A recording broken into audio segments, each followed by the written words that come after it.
Hello, everybody, and thank you for tuning in to the Liberty Report. Today we have a special guest, the economist from Birch Gold, and he is here with us once again, and that is Philip Patrick. And Philip, welcome to the program. Thank you so much for having me, Dr. Paul. Very good. We'll be talking today a little bit about budget, and you've done a little bit investigating there, and I assume from the little note you sent me that you're not too gung-ho over Biden's budget. We wouldn't be surprised, but we'll talk about budgeting and how that affects the economy. But also, before we start, I want to talk a little bit about what gold has done in the last couple of days. You know, a couple of days ago, gold was up a little bit, and then the chairman of the Federal Reserve Board came in and said, "Oh, we're not going to lower interest rates." You know, and what astounds me, and I'm sure you're quite aware of how just one or two words might make a big difference when it's the Federal Reserve Board chairman. It also, to me, reflects the fact that they don't know what they're doing anyway. But, you know, he announced that, no, I'm not going to lower interest rates. And the market goes, wow, boom, down. And yet today, you know, one day later, you know, oh, no, he had an exception. He said that I don't want to do this. I have to be cautious. I have to protect the economy and all that stuff. He says, unless there's sudden labor deterioration would hasten the cuts. So he always has an exception. So I was wondering whether today might have been that exception, because today gold prices see a bounce as U.S. weekly jobless claims rise to 224K. You know, so today gold bounces back up again. That to me doesn't guarantee that we know exactly what's going to happen, because they don't know what's going to happen, and millions of people who are investing money, they're the ones who make the decision. But I think that little spat with the Federal Reserve Board chairman indicates that they're not quite sure what they're doing, and that's, I think, why our economy gets so messed up. What do you think? Yeah, I mean, I would agree with that vehemently, and I think we've been seeing that with the markets actually for quite a while now. We saw, you know, the end of last year, the stock market that is, would rally on the back of sort of positive words from the Federal Reserve chairman.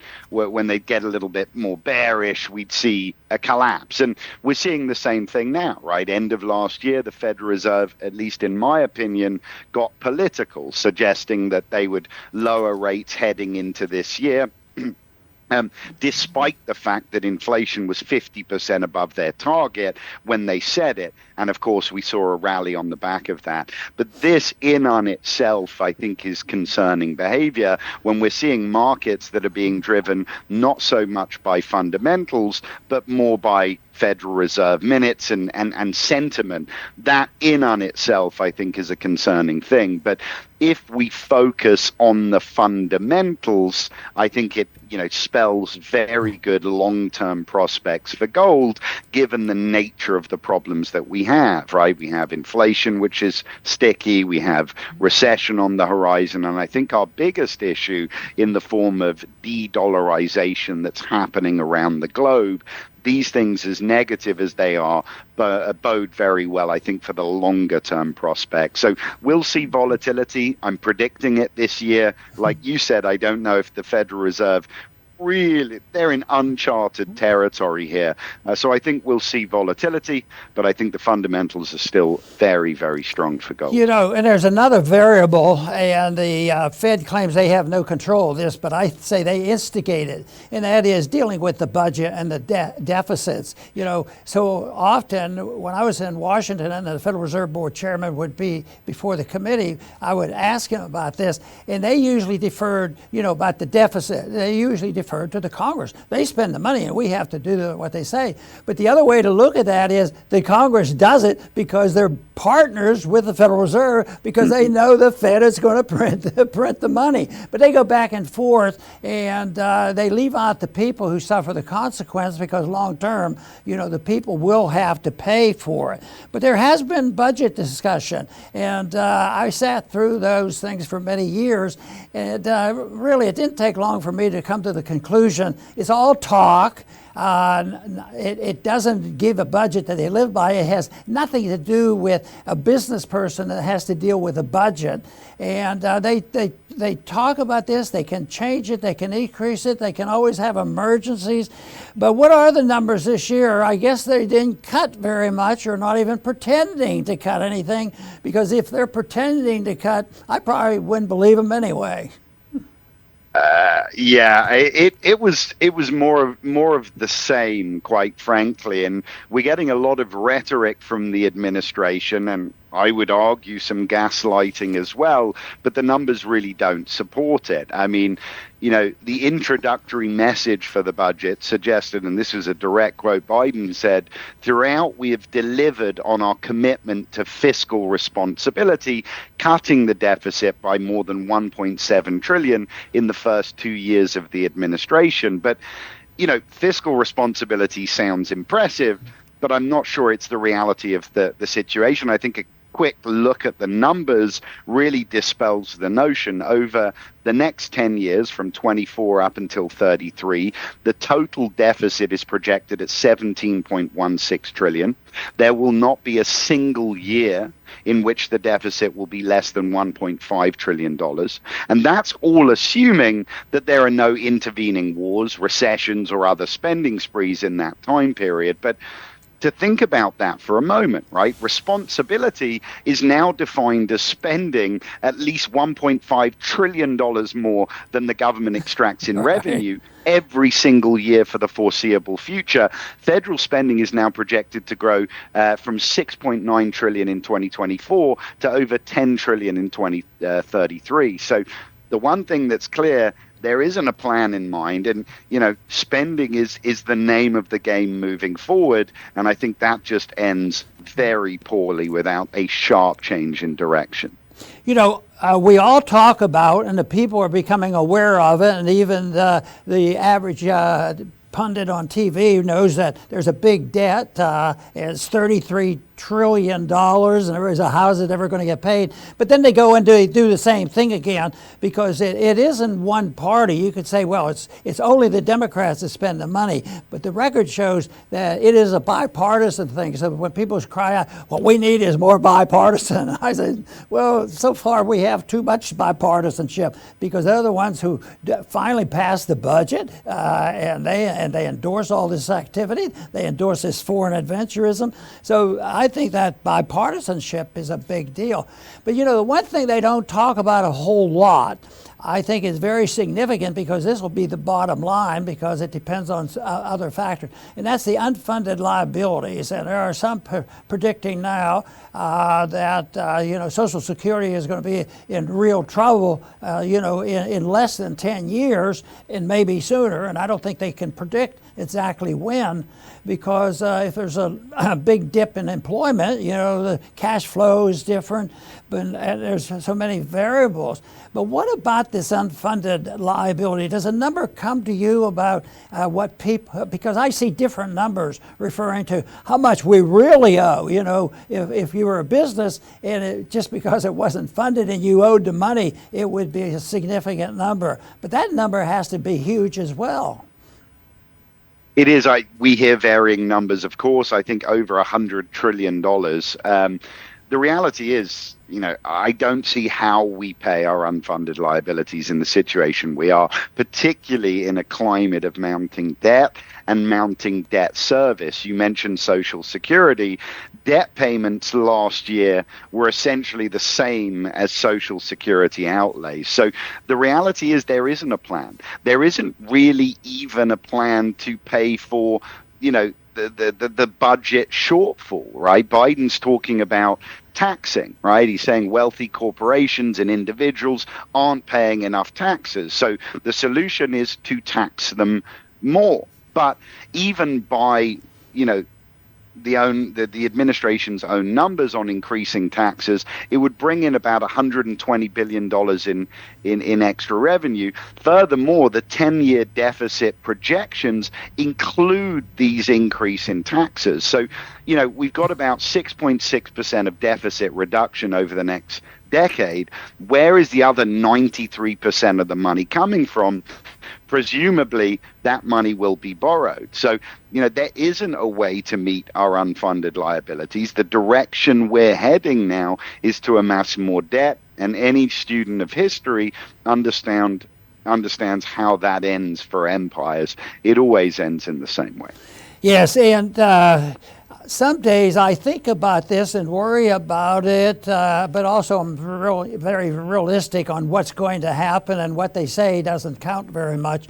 But does it ever come across your mind some days, like it does for me? I'll say, why is it held together? And I come up with a few excuses like, well, everybody else is worse than we are, and we still have the military, and we still have a reserve currency, and different things. But it is rather amazing, because I was very, very much involved in thinking about, and it had an effect on me on the breakdown of the Bretton Woods. When that was a declaration of bankruptcy, we couldn't honor our dollar at gold, and that was a major thing, but we got through it. And yet there's more times there's crisis. I think it's when the theoretical fund of the Social Security, so we can borrow from that and fudge the figures, but eventually that fund will be gone. And I just think that it's amazing that it's held together, but it doesn't convince me that we should be complacent about it. I agree vehemently with that. It surprises me too. I think the key, though, is our position as global reserve currency, right? That's what's allowed us to amass the debt, to service the debt at levels. And that's why I say de-dollarization may be the biggest sort of obstacle on the horizon, because as long as the dollar is king, like I said, it allows us to amass debt and do what we've been doing. But as the demand for the dollar wanes, obviously we would have to start to make our debt more attractive. Raising interest rates with the level of debt that we have, that could kill us from the inside. So that's why I think of all of our issues, this longer term potential loss of global reserve currency, and I say longer term on purpose. I don't think there is a natural suitor yet, but it certainly feels that the wheels are in motion and we are losing a grip. And I think if we do, ultimately, the ability to muddle through will disappear. Yeah. They use terminology that can scare the people and also appeal to the people who have to pay the taxes and say, well, it's a national emergency, national security, it's important. They're attacking us. And they're able to galvanize people and say, well, you guys know it, and we have to be safe and secure, and there's an emergency going on, and the people can't. That's one of the things that it's very hard for members to vote against, something that is portrayed as necessary for national security. So that's ongoing, because if they take care of one problem, then they get a new one the next day, and sometimes they plan for the third one. But and also what they'll do in order to get some of this stuff passed is the humanitarian instincts, and somehow people believe, I think it's less and less because of this disaster we have on our borders, that we have, and I feel the instincts. It's such a tragedy and a mess. I blame it all on government policy, but it's still so tragic. So the humanitarian instincts of people who lose their jobs or they are out on the street, a lot of people are moved by that and say, well, we have to help them and take care of them. But the thing that the government, I think, gets away with is they don't say, well, we messed it up. We need to change ourselves. We can't just say that's the excuse for digging in and having more debt and all. So this whole idea about national security and us needing to be humanitarians, or we should feel guilty about ourselves, seems to motivate the spending. It absolutely does. And, there's a lot of emergencies. And this is sort of the rhetoric that is used when the government needs to force something through. Hey, we're backed into a corner. It's a national emergency. We have to spend. But the problem, I think, and I agree with you, I think it's bipartisan. I think this administration has gaslit us in a way that we haven't been gaslit as the American people for a long time. But if we talk about spending, it's certainly bipartisan. The problem, as I see it, though, is to a degree the system, and I'm not sure it's a problem that we can fix, but politicians need to start looking beyond 2 and 4 year election cycles, right? And I think as long as we can start doing that, that will ultimately fix the problems, right? But until we can do that, I think politicians will be politicians, and they're going to kick the can further down the road to give themselves a sort of smooth passage and let the next guy deal with it. And I think that's in large part why we have the scale of the problem that we do today. And I think we just need to start looking a little bit further than the next election cycle, because if we do, it's time to go through some tough times to have a brighter future. But to try and kick the can further down the road consistently, it's only going to end in one way. There's another factor that affects a large number of people, a very large number of people in this country, is the educational system we have. Because our educational system has definitely morphed from something different 150 years ago to, the progressive era and the acceptance of socialism and welfarism and all the nonsense, and accepting the idea that we have to manage an empire.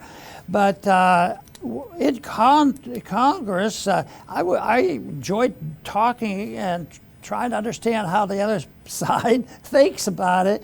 And some of them were interesting because they had different views. But then it dawned on me, if you look at a group of people that find their way into Congress, that most of them got their education from a government school.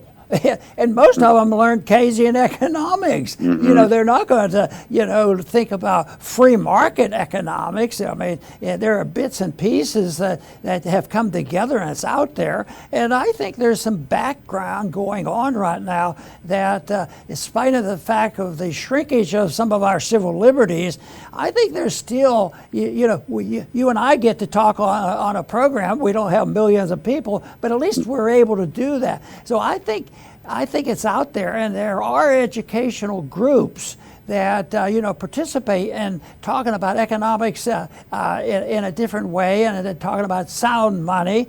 And I think as long as we can talk about that, I think more people support our views on that than we know about, because we don't have control. One thing we don't have control of is the propaganda machine to generate, the enthusiasm for putting up with this nonsense.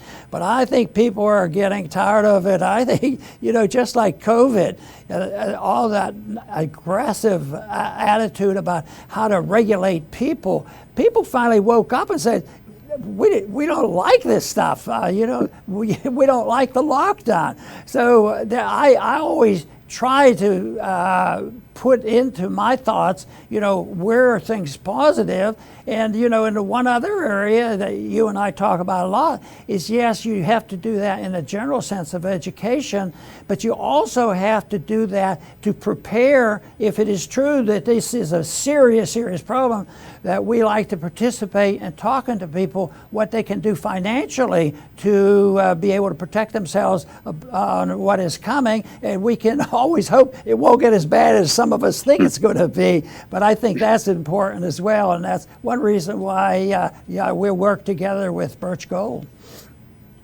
I couldn't agree more with that. Education is key to everything. It's key to fixing every problem. The ability to discuss, to have discourse is key to a democracy, and that is why democracies have creativity, right? Dictatorships have some advantages in sort of long-term plans, but they lack the creativity, and creativity comes through discourse. But look, I agree with you. I think education is key. It is what we are very big on with Birch Gold Group. We like to educate people. We give them free information, historical information. As we always say, history is key. But I think once you have the knowledge, then solutions start to present themselves. So I couldn't agree more with that. It's the most important thing. That's right. And a lot more people are doing this. They said that there weren't riots in 1933 when Roosevelt took the gold in. You weren't even allowed to own it, and that lasted a long time. But people weren't attuned to it. They were suffering from deflation and a lot of other problems. But I think the general atmosphere now, because of groups and the education of Birch Gold, that people are more aware of it and more people are prepared. And that I think is good, and that's why we participate in it, and that's why we offer, the ability to reach that. And if people want to reach out to Birch Gold, if they text Ron at 989898, they'll be able to sign up and get some of this information. They do not charge about this, because you could get the information and decide for yourself if it can be helpful. I happen to have come to that conclusion a long time ago, because the event of 1971, when they closed the gold window, that really caught my attention, because the predictions of the 60s came true, and it was epitomized by what Nixon did in 1971. And yet we continue, and we seem to be able to get away with it, but that's why we like as many people to be prepared as possible. And I would also like to thank our viewers for tuning in to the Liberty Report. Please come back soon.